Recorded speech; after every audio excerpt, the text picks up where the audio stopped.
23 जुलाई मंगलवार का दिन देश के आर्थिक क्षेत्र के लिए बेहद ज्यादा अहम दिन।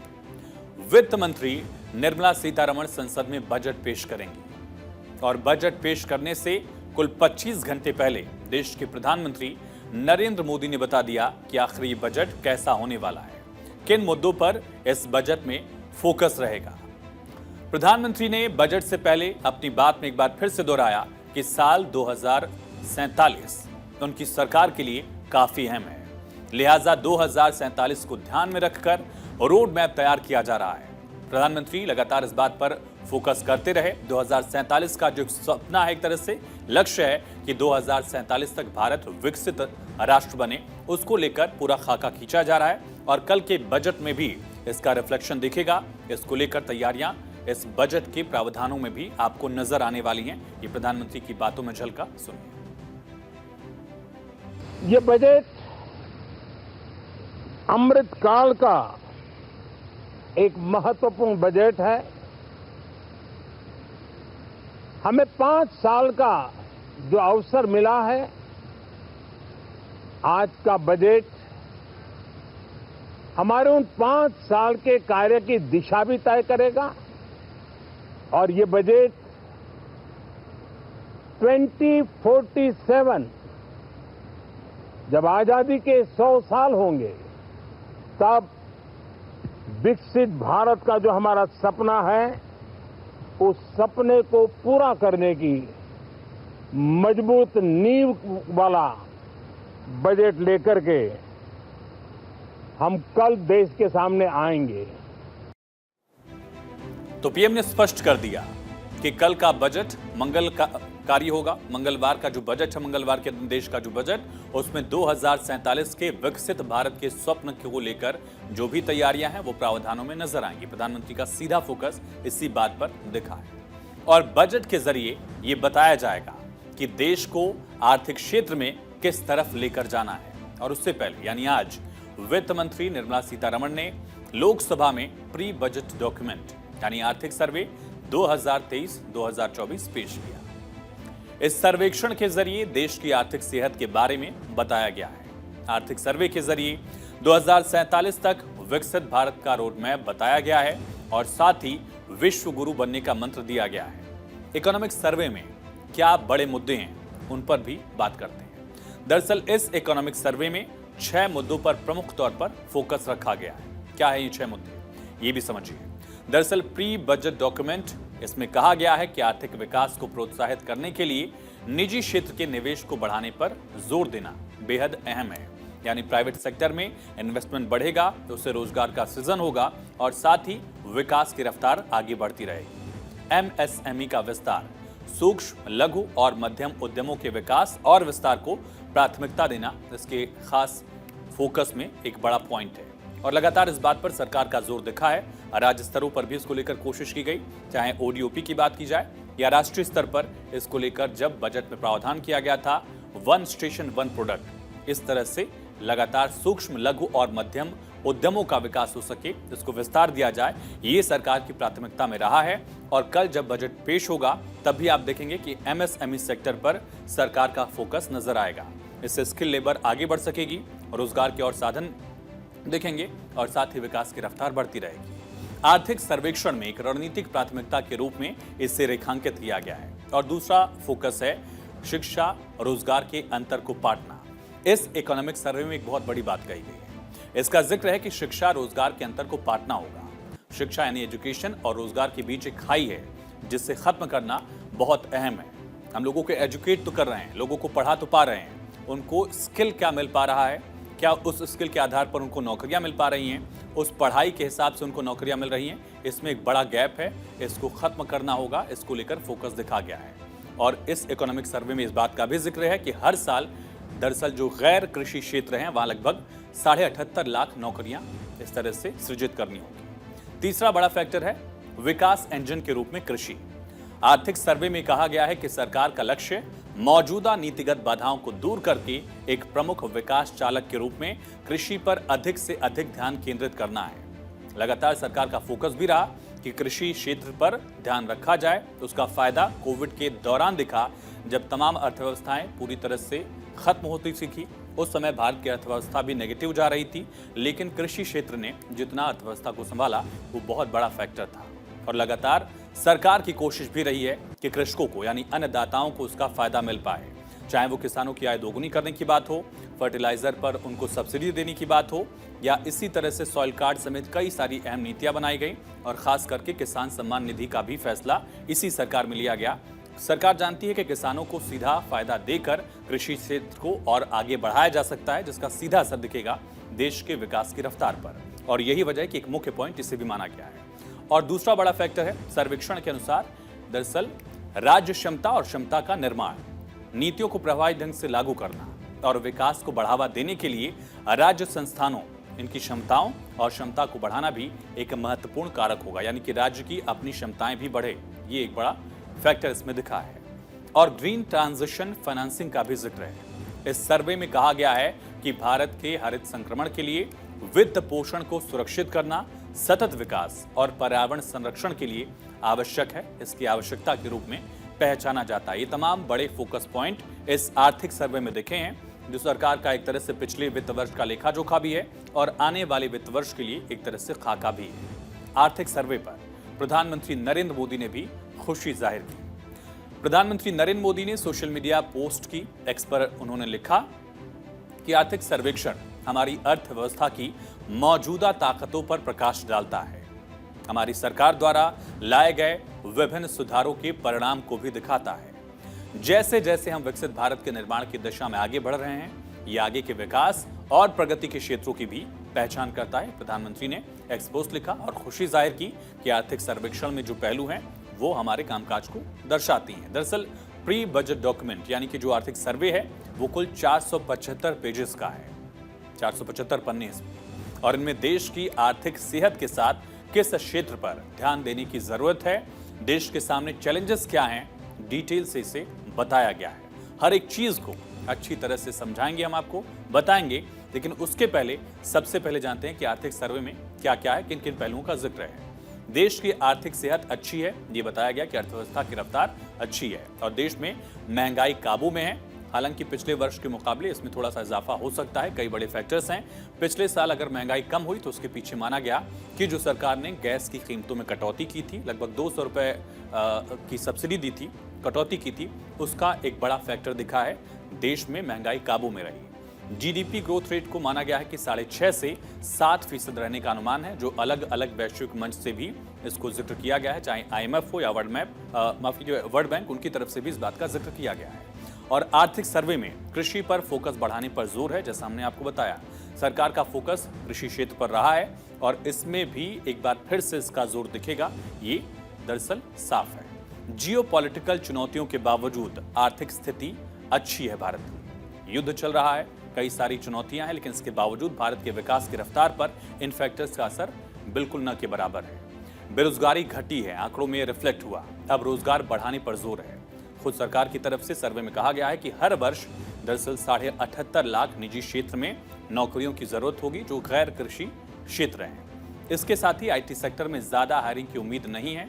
हर साल 78.5 लाख रोजगार की जरूरत है, जैसे बताया आपको।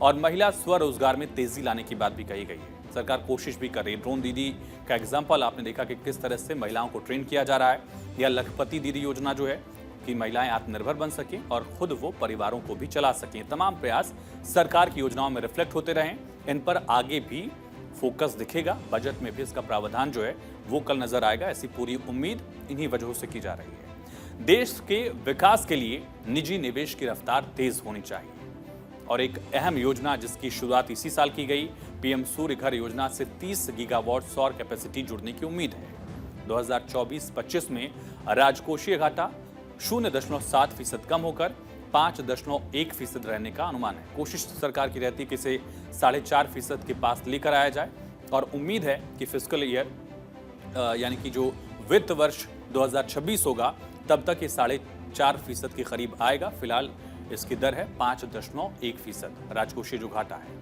और इकोनॉमिक सर्वे में कई अनुमान लगाए गए हैं। आपको बताते हैं कि आर्थिक सर्वेक्षण के 5 बड़े आंकड़े क्या हैं। वित्तीय वर्ष 25 में बजट अनुमान के मुताबिक राजकोषीय घाटा 5% से 5.1% रह सकता है। हालांकि अनुमानित है, और कोशिश सरकार की है इसे 4.5% पर लाने की, जो कि वित्त वर्ष 2026 में यानी अगले बजट के साथ साथ ये सरकार का टारगेट होगा कि 4.5% इस आंकड़े को किया जाए राजकोषीय घाटा। इसके अलावा 38 लाख करोड़ टैक्स राजस्व यानी कि जो टैक्स कलेक्शन है वो 38 लाख करोड़ तक पहुंचे, ये एक तरह से उम्मीद है। और 11.5 लाख करोड़ कैपिटल एक्सपेंडिचर पर खर्च यानी कि इंफ्रास्ट्रक्चर और तमाम जो इस तरह के प्रोजेक्ट्स हैं उन पर ये खर्च होगा। और करीब दरअसल 12 लाख करोड़ का उधार भी होगा, ये यहाँ पर अनुमान है। रोजगार के क्षेत्र में विपक्ष लगातार हमलावर रहता है। चुनाव के दौरान भी एक बड़ा मुद्दा रहा। सरकार को लगातार इस मुद्दे पर राजनीतिक दलों ने घेरा भी है, लेकिन सरकार की तरफ से हमेशा ये कहा जाता है कि रोजगार सृजन का फोकस रहा है सरकार का। और आज देश की इकोनॉमी की हेल्थ की पूरी तस्वीर पेश करने वाले इस इकोनॉमिक सर्वे में रोजगार को लेकर भी डेटा दिया गया है, डेटा पेश किया गया है। आर्थिक सर्वेक्षण में कहा गया कि जनसंख्या अनुपात में ग्रोथ के साथ कोरोना महामारी के बाद से देश की सालाना बेरोजगारी दर में लगातार गिरावट दर्ज की जा रही है। मार्च 2024 में 15+ आयु वर्ग के लिए शहरी बेरोजगारी दर पिछले वर्ष के 6.8% से घटकर 6.7% पर आ गई है। लगातार यानी बेरोजगारी की दर में गिरावट का जिक्र इस आर्थिक सर्वे में किया गया है कि साल दर साल लगातार बेरोजगारी खत्म हो रही है, कम हो रही है। हर साल 78.5 लाख रोजगार की जरूरत पर फोकस है, खास फोकस जिसका जिक्र हम कर रहे हैं। और ये रोजगार ऐसा जो गैर कृषि क्षेत्रों से हो, यानी कि कृषि के अलावा, एग्रीकल्चर के अलावा निजी क्षेत्र में हर साल 78.5 लाख रोजगार की जरूरत है, नौकरियों की जरूरत है। बढ़ते वर्कफोर्स की जरूरत को देखते हुए रोजगार को जरूरी बताया गया है। लगातार आबादी बढ़ रही है, पढ़े लिखे युवाओं की संख्या भी बढ़ रही है और इसी वजह से उन युवाओं को, पढ़े लिखे युवाओं को उनके हिसाब से नौकरी मिले, इस पर फोकस दिखेगा। गैर कृषि क्षेत्र में नौकरियों की जरूरत है। सरकार का फोकस कृषि क्षेत्र पर जरूर है, लेकिन इसके इतर भी जो भी प्राइवेट सेक्टर हैं वहां पर नौकरियों का सृजन हो, ये सरकार की कोशिश लगातार की जा रही है। और 2030 तक सालाना औसतन 78.5 लाख नौकरियों की जरूरत बताई गई है। भारत की कुल वर्कफोर्स में से करीब 57% स्वरोजगार है, यानी कि आत्मनिर्भरता भारत में लगातार बढ़ी है। मोदी सरकार स्वरोजगार पर भरोसा भी करती है। आत्मनिर्भरता का मंत्र प्रधानमंत्री की तरफ से दिया गया था और इसके लिए हर कदम पर योजनाएं भी बनाई गई और इकोनॉमिक सर्वे में भी इसका एक रिफ्लेक्शन दिखता है। इकोनॉमिक सर्वे में कहा गया कि महिला सेल्फ एम्प्लॉयमेंट में तेजी आई है। सरकार की नीतियों में भी इसको आप देख सकते हैं, चाहे वो लखपति दीदी हो, चाहे वो ड्रोन दीदी योजना हो। हाल के दिनों में सरकार का फोकस रहा है कि महिलाओं को उनके हिसाब से स्किल्स दी जाएं और उस स्किल के हिसाब से वो खुद का काम कर सकें और उसी हिसाब से उनको नौकरियां भी मिल सकें। सरकार के प्रयासों के चलते भारत की 57.3% वर्कफोर्स सेल्फ एम्प्लॉयड है और उसमें महिलाओं की भागीदारी उत्साह पैदा करने वाली है। जो आंकड़ा सामने आया, इसमें महिला सेल्फ एम्प्लॉयमेंट में जबरदस्त बदलाव दिखा है। बेरोजगारी दर में भी गिरावट की बात इकोनॉमिक सर्वे में की गई है। बताया गया है कि युवाओं को रोजगार मिल रहा है। बेरोजगारी दर में गिरावट साल दर साल दर्ज की गई है। साल दर साल का आंकड़ा भी आप देखिए किस तरह से पिछले 6 सालों में लगभग, या 5 वर्षों में आप मान लीजिए 5 वित्तीय वर्षों का आंकड़ा आपके सामने है। 2017-18 में जहां बेरोजगारी दर अपने लगभग उच्चतम स्तर पर थी, 17.5% से ऊपर 17.8% थी, वो 2022-23 में गिरकर 10% पर आ गई है और हाल के वर्ष में ये 6.7% तक सीमित हुई है और भी इसमें गिरावट की उम्मीद की जा रही है। इकोनॉमिक सर्वे से ये भी क्लियरली पता लगता है कि इकोनॉमी में बहुत पॉजिटिव्स हैं और ये भी पता लगता है कि जो एक स्ट्रेटजी फाइनेंस मिनिस्टर ने अपनाई थी पिछले बजट्स में, इन्वेस्टमेंट लेड ग्रोथ की, पब्लिक कैपेक्स से प्राइवेट कैपेक्स क्राउड इन करना, ये सब जैसे एस्टिमेट किया था उस डायरेक्शन में प्रोग्रेस है और सक्सेसफुल है। अनएम्प्लॉयमेंट ऑल्सो कम है, जॉब्स भी जनरेट हो रहे हैं। आप अगर EPFO का डेटा भी देखें तो उसमें भी जो बढ़त हो रही है रजिस्ट्रेशन की, वो पिछले पीरियड के हिसाब से इस बार अभी ज़्यादा है, राइट। और इन्वेस्टमेंट हो रहा है, जॉब्स भी क्रिएट हो रहे हैं, good quality jobs are getting created. तो इस इकोनॉमिक सर्वे में सरकार का पूरा focus agriculture sector, private sector और PPP पर रहने वाला है। मोदी 3.0 द्वारा पेश किए गए आर्थिक सर्वेक्षण वित्तीय वर्ष 2025 में भारत की GDP को लेकर भी जिक्र किया गया है। आर्थिक सर्वे कहता है कि देश की GDP ग्रोथ का अनुमान 6.5 से 7% तक का है। तमाम वैश्विक संस्थाएं भी इसी ओर इशारा करती हैं और ये पॉजिटिव ग्रोथ है भारत के लिए। आपको पिछले 5 क्वार्टर्स के जीडीपी ग्रोथ की रफ्तार के बारे में भी बताते हैं कि आंकड़ा पिछले 5 क्वार्टर्स का क्या है। क्वार्टर 4 फाइनेंशियल ईयर 23 का आंकड़ा था 6.1% का ग्रोथ रेट था और इसमें लगातार इजाफा दर्ज किया गया। क्वार्टर 1 जो था फाइनेंशियल ईयर 24 का, उसमें यह आंकड़ा 7.8% का था। फिर अगली क्वार्टर में थोड़ी इसमें गिरावट दर्ज की गई, 7.6 तक आंकड़ा पहुंचा। लेकिन फाइनेंशियल ईयर 24 में जो तीसरा क्वार्टर था उसमें 8.4% तक की ग्रोथ रेट थी और अभी फिलहाल क्वार्टर 4 का जो आंकड़ा है 7.8 का है। ये लगभग 6.5 से 7% ओवरऑल होगा, ये उम्मीद की जा रही है।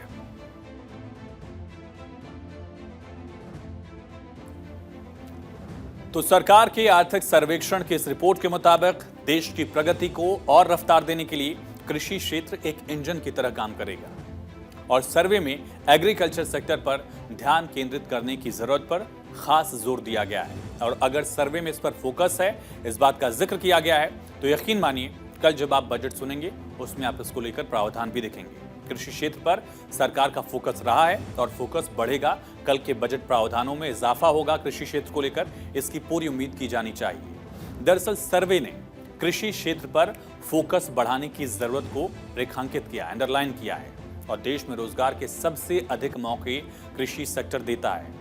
एक तरफ कृषि क्षेत्र पर फोकस और दूसरी तरफ गैर कृषि क्षेत्र से जुड़े हुए जो निजी सेक्टर हैं उनमें हर वर्ष 2030 तक 78.5 लाख नौकरियों का सृजन। दोनों तरफ सरकार कल हो सकता है कि बजट में प्रावधान रखे, जो आर्थिक सर्वेक्षण में कहा गया है। और पिछले 5 वर्षों में कृषि क्षेत्र 4.18% की दर से बढ़ा है।